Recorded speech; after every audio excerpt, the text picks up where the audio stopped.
Hello everyone, I'm Soumitri Chattopadhyay, and I'll be presenting our work exploring self-supervised representation learning for low-resource medical image analysis.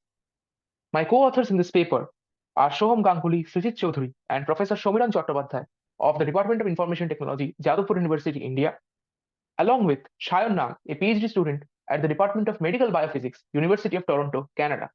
Our paper was recently accepted at the IEEE ICIP 2023.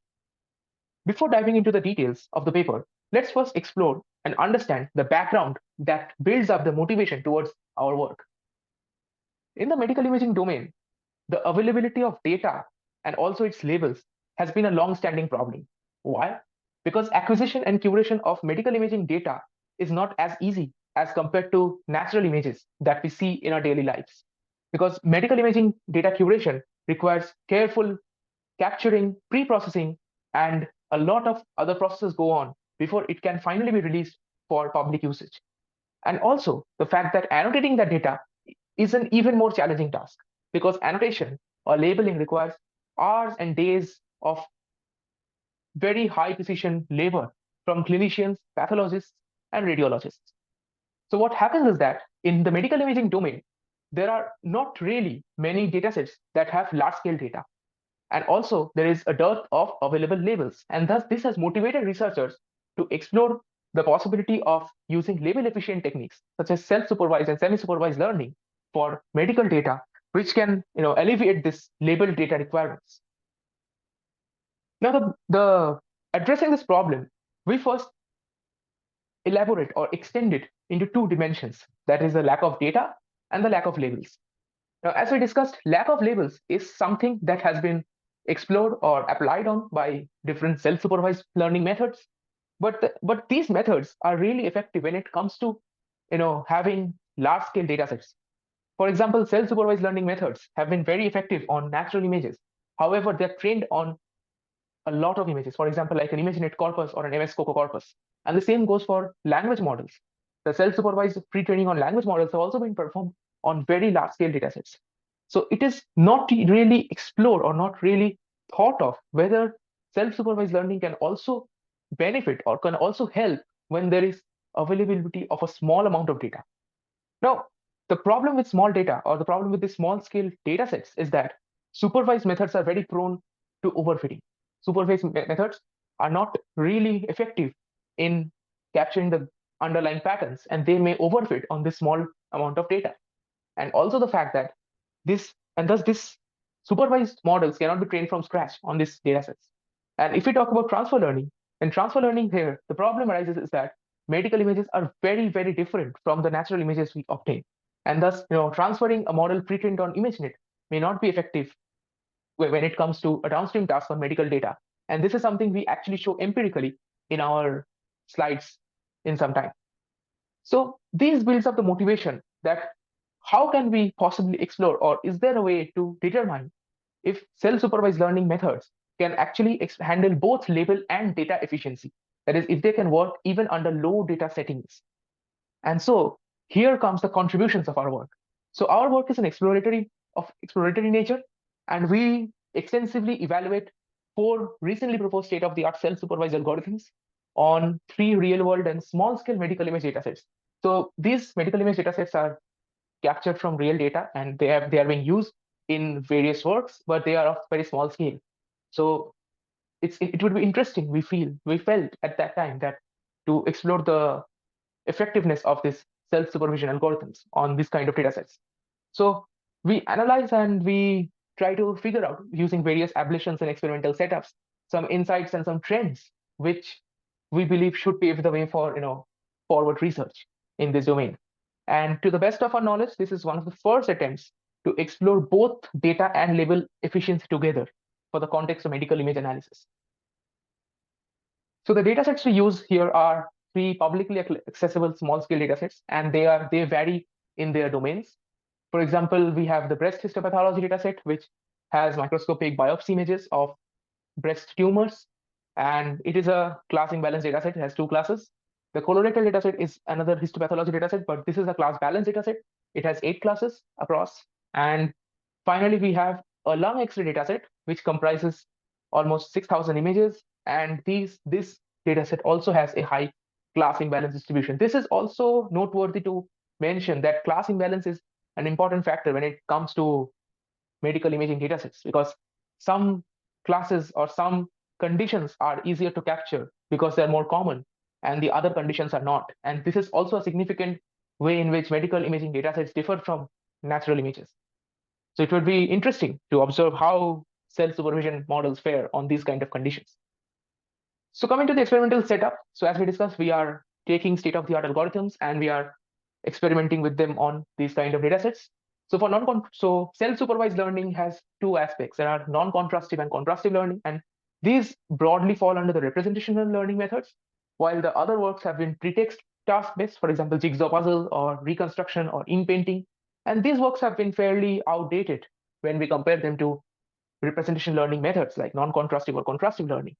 So for contrastive learning, we have chosen the simpler or SimCLR, as they say, and the decoupled contrastive learning, which are very recent and state-of-the-art algorithms in contrastive learning.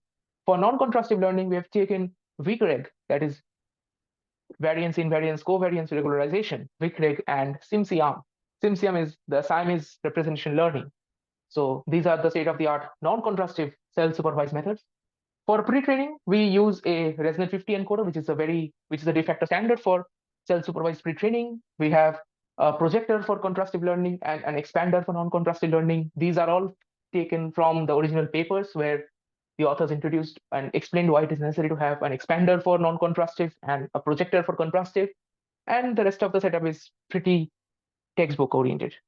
So for evaluation, we have two types of evaluation. That is, one is a nearest neighbor search. That is a nearest neighbor classifier. We train on the frozen features. So the frozen feature by which we can evaluate the effectiveness of the frozen features.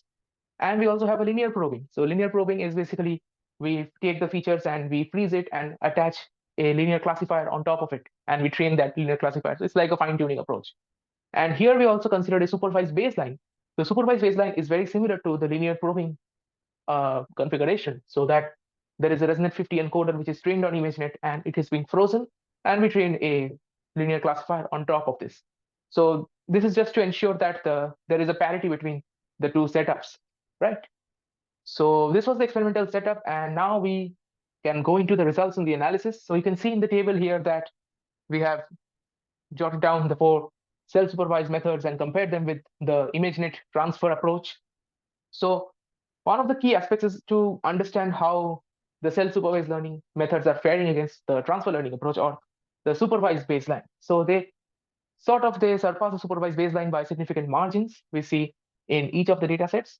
And the next important thing is to understand the difference between contrastive versus non-contrastive, because this is a very key aspect of self-supervised learning, that contrastive learning requires higher batch sizes because its performance heavily depends on the number of negative pairs in the batch. So contrastive learning has this batch size dependency, which is not so much in a non-contrastive scenario. So non-contrastive requires a batch size dependency because of its normalization, but since it doesn't deal with negative pairs, so it is not really dependent on the batch size. So this is something which we try to analyze here. So we see that non-contrastive methods outperform the contrastive counterparts when it comes to low batch sizes. So we experimented with three batch size values, so the 16, 32, and 64. And 128 is something we could not really experiment because of our computational constraints. So we see that with increasing the batch size, the contrastive learning performance increases. But under lower batch sizes, we see that algorithms like VCREG and SimSiam, these perform better compared to SimCLR or DCL. So we sort of extend on this discussion that SimCLR and decoupled contrastive learning don't really show clear trends of improvement, but it is visible from the bar charts.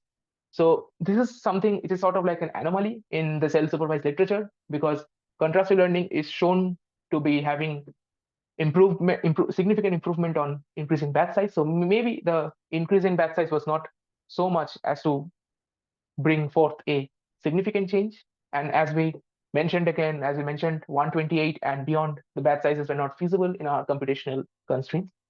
But what we see is that VCREG shows an improvement, and VCREG has this feature normalization in its loss function, and there the batch size plays an important role, and probably this leads to lesser noisy gradients. But one of the key aspects is to acknowledge and observe that under lower batch size constraints, the non-contrastive approaches are faring better. Next, we come to this other aspect, that is the class imbalance aspect, that supervised versus self-supervised. So we plot the TSNE visualizations of the raw features from the encoders, and we see that the linear probing, from the linear probing results, we see that it outperforms the transfer learning of the frozen unsupervised methods. This was in the previous table. And the TSNE plots, that we have obtained here, it shows sort of like a skewed distribution of the supervised models, but the unsupervised or the self-supervised models show a more uniform distribution of the classes.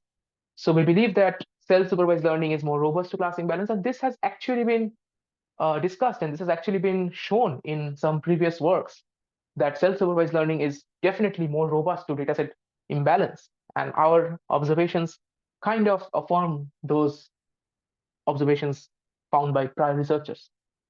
So in a nutshell, we can conclude that from our findings, it seems fair to conclude that state-of-the-art self-supervised methods, and especially the non-contrastive options, can be very effectively leveraged to this low resource settings in medical imaging, low resource as in the limited availability of data. And self-supervised methods have also been found to be robust under class imbalance, something we discussed minutes ago. And we also observed that there are certain dataset specific nuances which altered the trends. For example, we discussed about the contrastive approaches not showing clear trends of improvement, and we feel that these kind of anomalies and these kind of misrepresentation of the trends are due to some of the intricate properties of the datasets. Because the datasets are small, the datasets can have some inherent noise within them, and that may become significant because the dataset size is very small. So we propose that these kind of observations pave the way for further research, and researchers should be interested in looking forward in this direction to understand why these kind of observations happen. And so we can have more robust and high performing label efficient models, which are also data efficient in the medical imaging domain.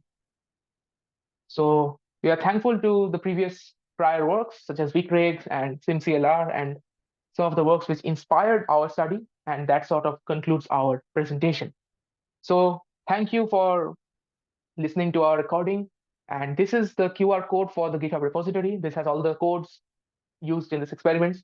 And for more details, please visit my homepage, and you can find the poster and the paper and all these things there.